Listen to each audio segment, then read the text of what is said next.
The rain drummed steadily on the glass roof of the luxury shopping mall, a rhythmic backdrop to the muted chatter of high heels clicking against polished marble floors. Damien Cole, dressed casually in dark jeans, clean sneakers and a gray hoodie, walked confidently through the grand atrium. His steps were purposeful, his focus unwavering. He didn't need a map or a directory. He already knew his destination. The golden letters of the boutique's name, Whitmore & Co., gleamed on the store's front. Renowned for catering to the rich and powerful, celebrities, politicians, and high-level executives, it was an oasis of exclusivity. The window displays boasted fine leather bags, custom-tailored suits, and accessories that screamed luxury, all with price tags meant to dissuade casual browsers. Damien paused outside, taking in the sleek, sophisticated display. His eyes lingered on a particular black leather briefcase that exuded elegance and power, something that immediately reminded him of his mother. Then, taking a steadying breath, he stepped inside. The atmosphere shifted the moment Damien crossed the threshold. The air smelled of polished wood and expensive cologne, but it carried something else now, a quiet tension. Behind the marble-topped counter, Charles Whitmore, the store's manager, froze mid-conversation. He was dressed immaculately in a tailored navy suit, with cufflinks that probably cost more than Damien's monthly rent. Charles's eyes immediately locked on Damien, scanning him from head to toe in a split second, his expression tightening, as though he'd spotted a problem. "Good afternoon," Charles said, his voice stiff and measured. "May I help you with something?" Damien didn't answer right away. His gaze wandered to the briefcase that had caught his attention days earlier. It was perched on a spotlighted shelf, radiating understated sophistication. He stepped closer, hands in his pockets, his face calm. "Just browsing," Damien said casually, his tone betraying no emotion. Charles's brow furrowed. The words hung in the air like an unspoken challenge. "Browsing," Charles repeated, the doubt in his voice as sharp as the creases in his suit. He took a deliberate step closer. "Well, sir, we specialize in exclusive items here. Perhaps I can guide you to something more suited to your needs." Damien turned to face him, his expression unflinching. "I'm sure I can manage, thanks." Charles's lips pressed into a thin line, but he didn't push further, at least not yet. Damien was well aware of what was happening. This wasn't new. As a black man, particularly one dressed in unassuming clothes, he had faced this sort of subtle hostility before. Still, he wasn't there to fight stereotypes. He was there for a specific purpose, to buy the perfect gift for his mother. The briefcase had caught his eye for a reason. It was professional yet timeless, a fitting tribute to the woman who had sacrificed everything for her family. His mother's determination, her resilience, and her ability to overcome challenges inspired Damien daily. This gift was a way to honor her, to thank her for her unwavering strength. As Damien moved deeper into the store, he could feel the weight of eyes on him. Charles wasn't the only one watching. Two sales associates whispered near the register, their glances darting toward him like a pair of conspirators. "Do you think he's lost?" one of them whispered. "More like wasting time," the other replied with a smirk. "You can tell he's not buying anything." Damien pretended not to hear, but their words echoed in his mind. The assumption was loud and clear. They didn't believe he belonged there. His presence was unwelcome, his intentions questioned, his very existence scrutinized. Charles, meanwhile, hovered close, his polished shoes clicking softly on the tiled floor. He made no attempt to mask his suspicion, his gaze darting to Damien's hands every time he touched an item. When Damien stopped at a shelf of luxury watches, Charles finally spoke again. "Sir, if you're not planning to make a purchase, I'd kindly ask that you refrain from handling the merchandise." Damien turned his head slowly, meeting Charles's eyes with a calm but piercing gaze. "Is there a problem?" he asked, his voice steady. Charles hesitated. "No, of course not. We just like to ensure our items remain in pristine condition." Damien nodded, his expression unreadable. He had no intention of letting Charles's veiled insults derail him. Instead, he walked toward the counter, where the briefcase he'd come for was displayed. "Can I take a closer look at this?" he asked. Charles's jaw tightened, but he nodded curtly. "Certainly," he said, gesturing to a nearby associate. The associate brought the briefcase over, handling it with a reverence reserved for museum artifacts. Damien inspected it thoroughly, turning it over in his hands. examining the stitching and compartments. He knew the craftsmanship was impeccable, but his calm scrutiny only seemed to irritate Charles further. "How much is it?" Damien asked. $5,000, Charles replied, his tone laced with condescension. There was a beat of silence. Then, without a word, Damien reached into his pocket and pulled out a sleek black wallet. From it, he withdrew a credit card, the kind few people ever get to hold. He placed it on the counter, sliding it toward Charles. The light caught something engraved on the corner of the card, a small but unmistakable logo of the FBI. Charles froze. His face shifted from disdain to shock in an instant. His eyes darted to Damien, then back to the card, as if confirming what he'd just seen. The store grew deathly quiet, the whispers of the sales associates suddenly silenced. "Is there a problem?" Damien asked again, his voice calm but carrying a weight that made Charles flinch. No, sir," Charles stammered, his composure cracking. He fumbled with the card, rushing to process the payment. The condescension in his tone was gone, replaced by nervous respect. The silence in the room was palpable. Damien said nothing more as he waited for his purchase, but his calm demeanor spoke volumes. The message was clear. Don't judge a man by his skin, his clothes, or your prejudices, because you never know who he really is. Charles's hands trembled slightly as he handed the briefcase to Damien, now neatly wrapped in the store's signature packaging. He forced a smile, but the tension in his jaw betrayed him. "Thank you for your purchase, sir," Charles said, his voice overly formal now, a stark contrast to the dismissive tone he had used earlier. Damien looked at him for a long moment, then took the bag without saying a word. He turned to leave, but something in him hesitated. He knew this wasn't just about him. It wasn't the first time Charles, or someone like him, had treated a black man as though he didn't belong in a place of luxury. And it wouldn't be the last, unless someone made it clear that this behavior wasn't acceptable. Damien stopped just before reaching the door. Slowly he turned back, his calm expression unwavering as he walked back to the counter. Charles's smile faltered. "I'd like to say something," Damien said, his voice steady but commanding. Charles straightened, a flicker of apprehension crossing his face. "Of course, sir. How can I assist you?" Damien placed the wrapped briefcase gently on the counter, his movements deliberate. "You know, I wasn't sure I'd buy this today," he began, his tone conversational. "Not because of the price, but because I didn't know if I wanted to reward a place where I was judged the second I walked through the door." Charles blinked, his professional mask slipping slightly. He glanced at the associates, who were now frozen in place, their expressions a mix of embarrassment and unease. "You see," Damien continued, "I get it. People make assumptions. You see a black man walk in dressed like this and you think he's out of place. Maybe you think he's wasting your time. Maybe you even think he's here to steal. That's the narrative you've been taught to believe, right?" Charles opened his mouth to respond, but Damien raised a hand to stop him. "Save it," Damien said. "I've heard every excuse in the book. The truth is, your actions spoke louder than any words you could say.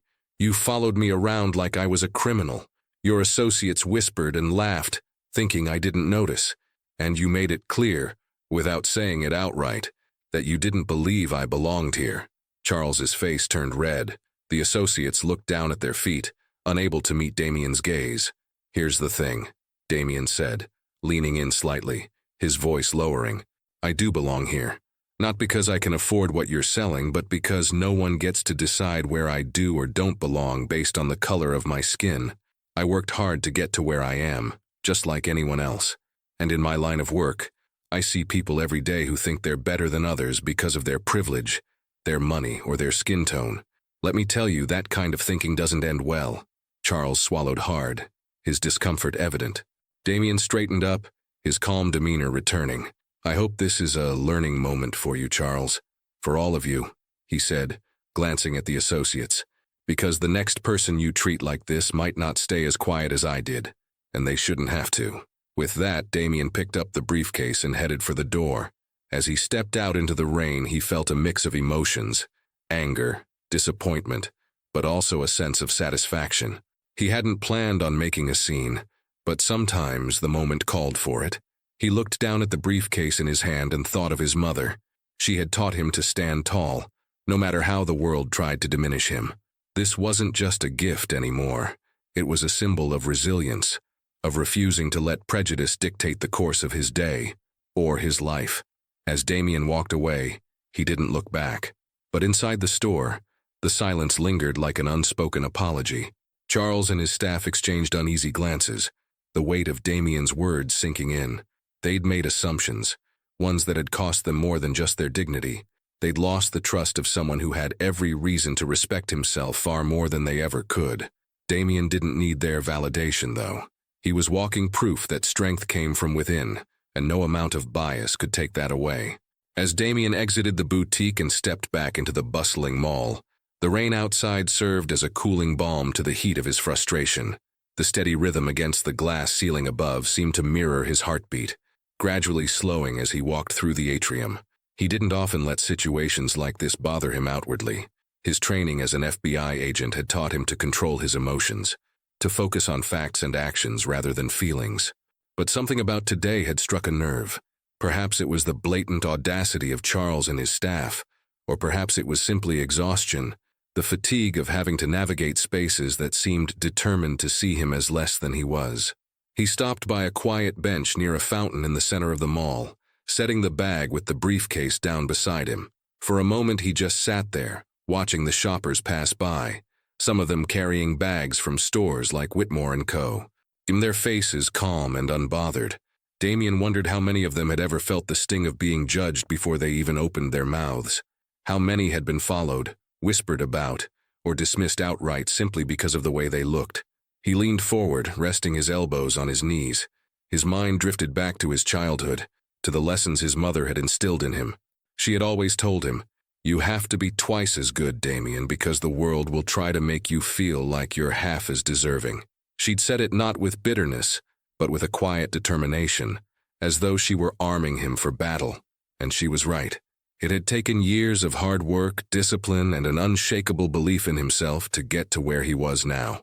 But no matter how many milestones he reached, moments like today reminded him that some people would always see him through the narrow lens of their prejudice.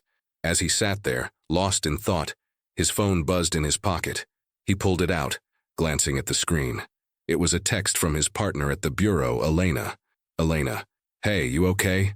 You looked distracted after the meeting this morning. Need to talk?" Damien smiled faintly. Elena was one of the few people who truly understood him. As his partner, she'd seen him in both his strongest and most vulnerable moments, and she never hesitated to check in. He typed a quick response. "I'm fine. Just ran into some interesting people at the mall. Tell you later." A second later, Elena replied, "Interesting, huh? Can't wait to hear about it. Dinner tomorrow, first round's on me." Damien chuckled softly. "Deal," he muttered to himself, pocketing the phone. He glanced at the bag next to him again, the weight of it feeling heavier than its actual size. It wasn't just a gift anymore. It was a reminder of the challenges he faced every day, but also of the victories, small or large, that came with standing his ground. After a few more minutes, Damien stood, brushing off his jeans and grabbing the bag. His next stop was his mother's house. He knew she'd be surprised to see him midweek, especially without warning, but he also knew she'd welcome him with open arms, just like she always had. Later that evening, Damien pulled into the driveway of the modest, well-kept house where he'd grown up. The porch light was on, casting a warm glow against the cool evening air. He knocked twice before stepping back, and within moments, the door opened to reveal his mother, her smile as radiant as ever. "Damien!" she exclaimed, pulling him into a tight hug. "What are you doing here? Is everything okay?" "Everything's fine, Ma," Damien said, returning her hug before stepping inside. The familiar smell of her cooking filled the air, a comforting blend of spices that instantly made him feel at home. "I brought you something," he said, handing her the bag. Her eyes widened as she took it, her fingers grazing the logo on the packaging. "You didn't have to do this," she said, though her tone was filled with curiosity. "Just open it," Damien said, smiling. She carefully unwrapped the briefcase, her eyes lighting up as she took in the sleek design. "Oh, Damien," she breathed. "This is beautiful. You didn't need to spend so much on me." "You deserve it, Ma," he said, his voice soft. "For everything you've done for me, for us. This is just a small way to say thank you." Tears glistened in her eyes as she looked up at him. "You've always made me proud, Damien. Always. For a moment they stood there in silence, the weight of her words settling over him. He knew she meant it, but hearing it aloud reminded him of why he fought so hard every day, to be the man she believed he could be. As they sat down to dinner, the frustrations of the day began to fade. Being here, surrounded by love and warmth, reminded Damien of what truly mattered. Charles and his narrow-mindedness were just a blip on the radar. Damien knew who he was, and that was all that mattered. As Damien sat at the dinner table with his mother, the warmth of the moment grounded him. She asked about his work, her questions laced with a mix of curiosity and concern. Though she had always been proud of his achievements, the dangers of his job weighed heavily on her. "It's been busy," Damien said, carefully keeping the conversation light. "Nothing too dangerous this week, though."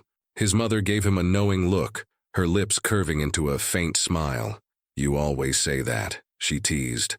"But I know my son. There's always more to the story." Damien chuckled. She wasn't wrong, but there were things he couldn't tell her. Even now, the confrontation at the boutique lingered in his mind, a reminder that no badge or title could shield him from the biases of the world. He decided not to burden her with that story tonight. Instead, he shifted the conversation to the gift. "I thought this briefcase would be perfect for you. It reminded me of how you always carried your papers when you worked late shifts at the hospital." Her eyes softened as she traced the edges of the briefcase. "You remembered that?" "Of course," Damien said. "You'd come home exhausted, but you always had time for us. You taught me the value of hard work, Ma. This is just my way of saying thank you." She reached across the table and squeezed his hand. "You've grown into a good man, Damien. And I don't just mean because of your job. You've faced challenges I can't even imagine, and you've handled them with grace. That's more than any mother could ask for." Her words hit Damien harder than he expected. They were a balm to the sting of the day's events, reminding him that the strength she saw in him was real, regardless of how the world tried to diminish it. The next morning, Damien returned to the office, the bustle of FBI headquarters a stark contrast to the quiet comfort of his mother's home. As he made his way to his desk, his partner Elena greeted him with a steaming cup of coffee. "Morning," she said, sliding the cup toward him. "You never did tell me about that interesting encounter at the mall." Damien smirked, taking a sip before responding. "Let's just say it involved some overpriced leather and an underwhelming sales staff." Elena raised an eyebrow, intrigued. "Sounds like there's more to it than that." "There always is," Damien admitted, leaning back in his chair. He briefly recounted the incident, careful not to let his frustration cloud the story. By the time he finished, Elena's expression had shifted from curiosity to disbelief. "Unbelievable," she said, shaking her head. "You'd think people would learn by now." "You'd think," Damien echoed. Elena studied him for a moment, her gaze thoughtful. "But you handled it, right?" "I handled it," Damien confirmed. A moment of silence passed between them, heavy with unspoken understanding. In their line of work, they encountered prejudice and injustice daily. But it was different when it was personal, when it followed you into spaces that were supposed to be neutral. Before the conversation could go further, their supervisor called them into a meeting. The day's tasks awaited, and Damien knew he'd need to put his focus on the case at hand.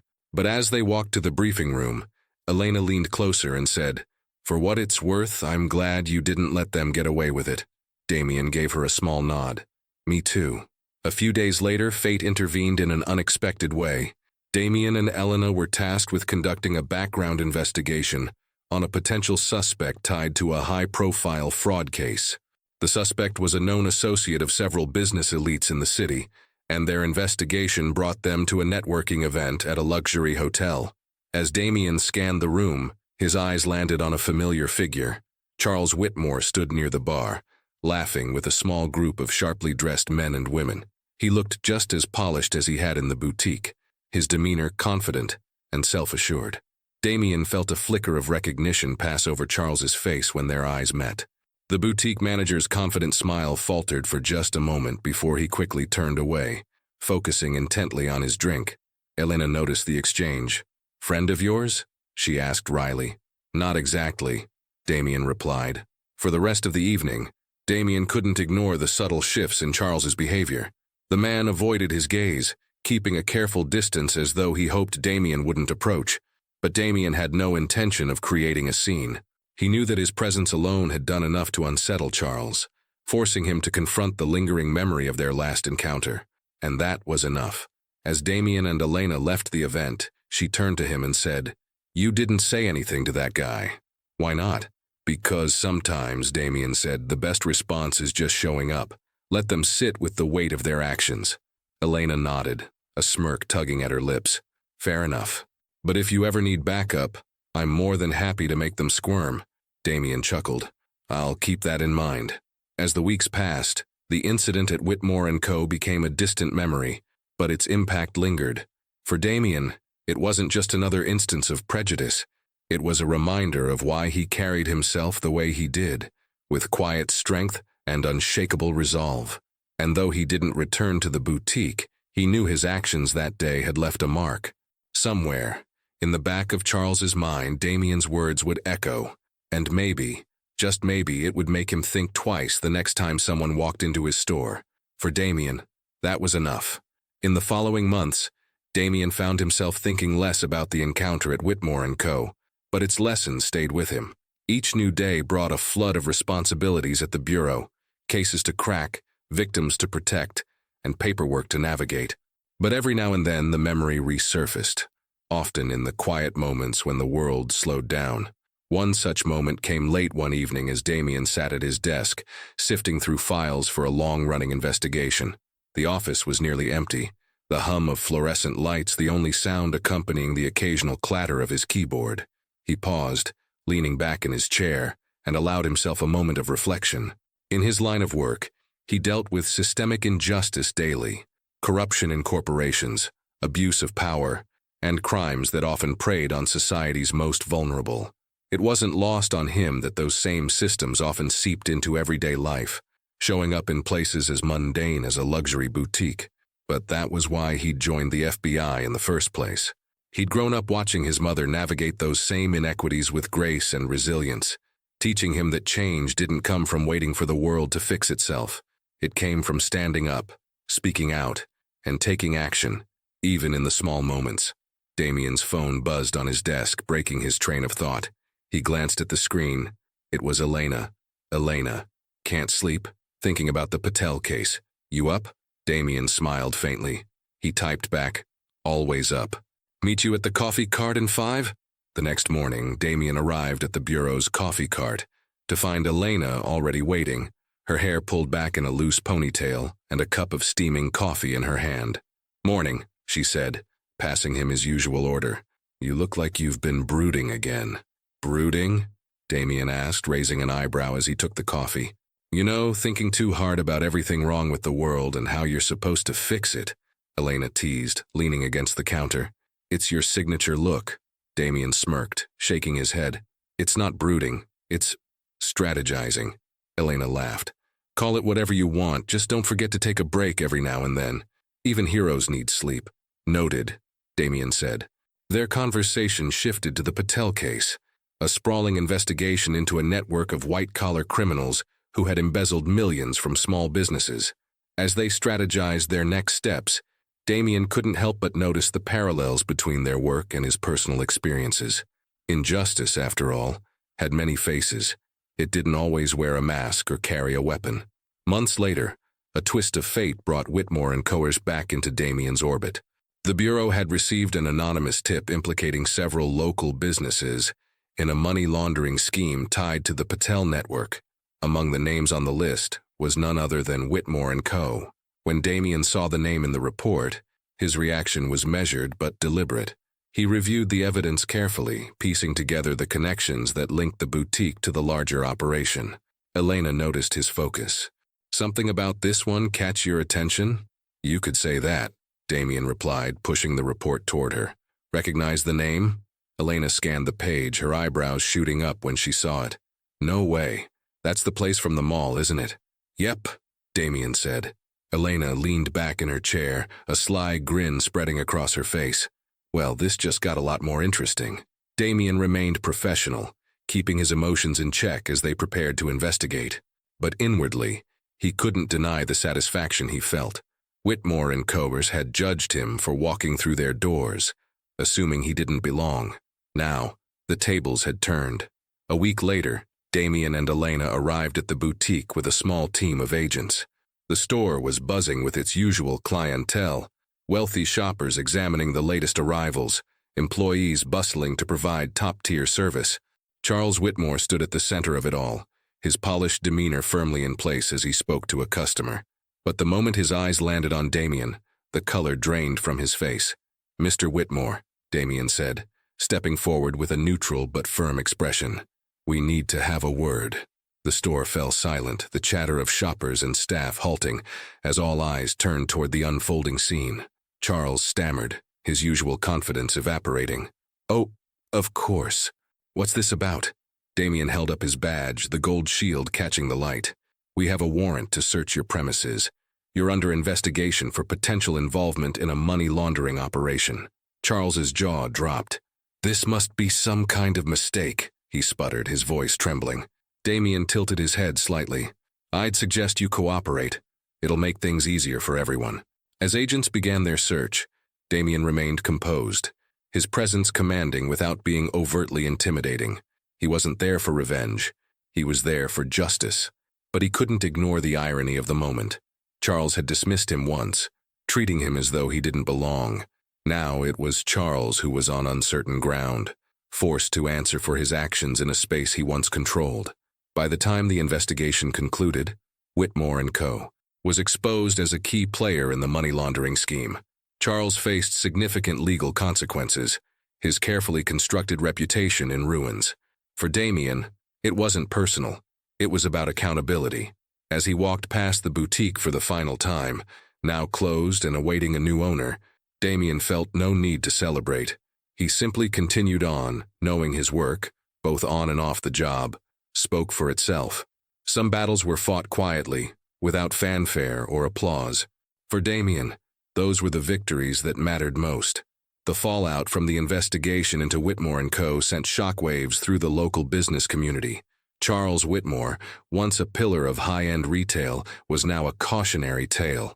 News outlets covered the story extensively, emphasizing the boutique's role in laundering money for criminal enterprises. Customers who had once flaunted their Whitmore purchases quickly distanced themselves, and the store's gilded reputation crumbled under the weight of scandal. For Damien, it was just another case closed. He didn't revel in the downfall of Charles or the boutique. His satisfaction came from knowing justice had been served. But as he watched the events unfold, he couldn't help but reflect on the poetic symmetry of the situation. Several months later, Damien found himself at the same mall on a quiet Sunday afternoon. He wasn't there for work or anything significant, just a rare moment to relax and grab a coffee. As he strolled through the atrium, he noticed the space where Whitmore & Co. had once stood. The grand boutique had been stripped of its name, the windows now bare except for a sign announcing the arrival of a new tenant. The polished floors, once buzzing with shoppers and whispered judgments, were silent. Damien paused, taking in the sight. He thought about how quickly things had changed, not just for Charles, but for the narrative of who belonged in spaces like these. "Full circle, huh?" a familiar voice said behind him. Damien turned to see Elena, holding a shopping bag and a cup of coffee.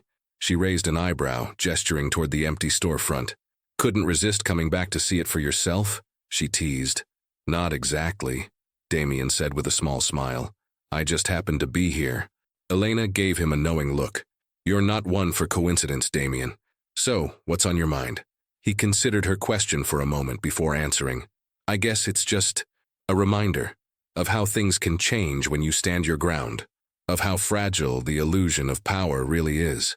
Elena nodded, sipping her coffee. "And of how people like Charles get what's coming to them eventually." Damien chuckled softly. "I didn't need revenge, Elena. I just needed to show up and be who I am." "That was enough." She studied him for a moment, her expression thoughtful. "You're a better person than most, but don't think for a second that what you did didn't matter. You didn't just stand your ground. You forced them to see you, and that's powerful." Damien didn't reply immediately, but her words stayed with him. In his quiet way, he had disrupted a pattern, even if only briefly.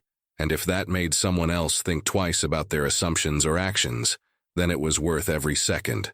Later that evening, Damien returned to his mother's house for dinner. As they sat in the cozy kitchen, her laughter filling the room, He shared the latest developments in the Whitmore and Comber case. She listened intently, her face a mix of pride and disbelief. "Well," she said after he finished, "it sounds like you've done more than just close a case, Damien. You've reminded people that they can't treat others like they're invisible." He smiled, the weight of the day lifting as her words settled over him. "I learned that from you, Ma." She reached across the table, her hand resting on his. "I always told you to be proud of who you are, Damien. To walk into every room like you belong there, because you do." Damien nodded, his mother's unwavering faith in him filling him with renewed purpose. No matter how many obstacles he faced, her words were a constant reminder of his strength. As the evening wore on, Damien found himself reflecting on the journey that had brought him to this point, the biases he'd encountered, the battles he'd fought, and the victories he'd earned. Each moment had shaped him into the man he was today. And while the world still had a long way to go, Damien knew he'd continue to play his part. One case, one conversation, one encounter at a time. Months later, a new store opened in the former Whitmore and Comber space. Its walls, once adorned with exclusivity and pretense, now welcomed a more diverse clientele, with products tailored for real people, not just the wealthy elite. Damien passed by the store one day, its vibrant display catching his eye. A young black man in a sharp suit stood behind the counter, greeting customers with a warm smile. Damien paused, feeling a quiet sense of pride. He didn't need to step inside to know the space had changed. The world wasn't perfect, but in moments like this, Damien was reminded that progress was possible. Sometimes, it started with standing up and simply refusing to be unseen. Over time, Damien's life moved forward, as it always did.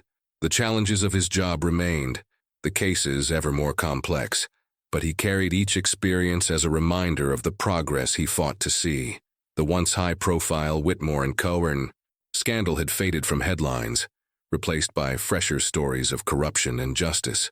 For Damien, it had been just one chapter in a much larger story, but its lessons lingered, becoming a quiet foundation for how he navigated the world, not just as an FBI agent but as a black man constantly breaking through the expectations others placed upon him. 5 years later, on an unusually crisp fall afternoon, Damien walked through the same mall, this time not alone. A young boy, about 5 years old, held tightly to his hand, his eyes wide as they scanned the colorful storefronts. "Daddy," the boy said, his voice filled with curiosity. "Are we going to see Grandma now?" "In a bit, Carter," Damien replied, a soft smile tugging at his lips. "I need to pick something up first, then we'll head over." As they strolled through the atrium, Damien couldn't help but notice how familiar everything felt.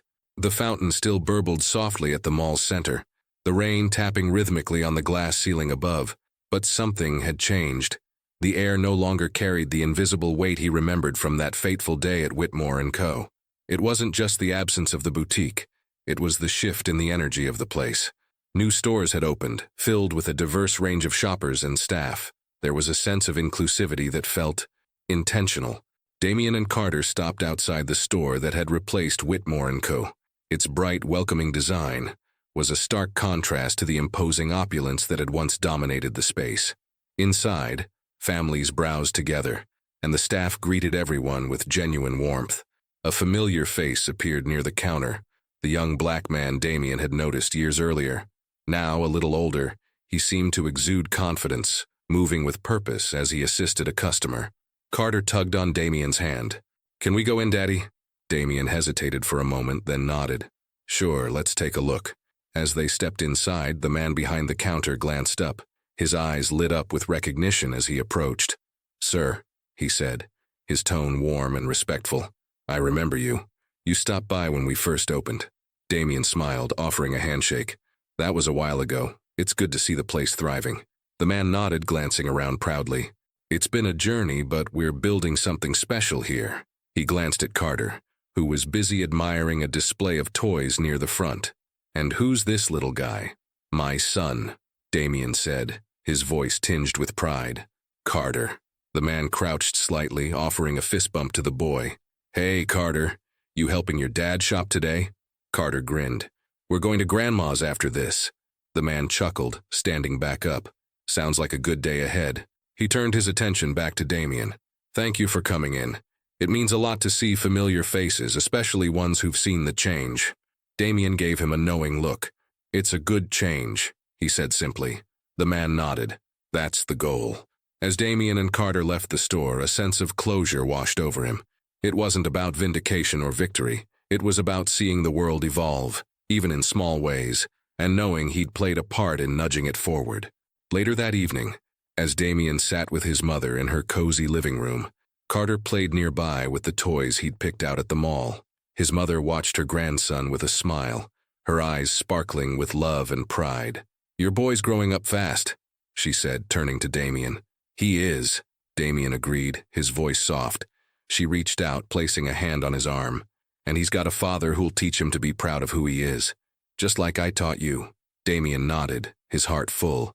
The struggles he'd faced, the prejudices he'd endured, they weren't gone, but they no longer defined him. Instead, they had become stepping stones, lessons he could pass down to Carter, ensuring the boy grew up knowing his worth.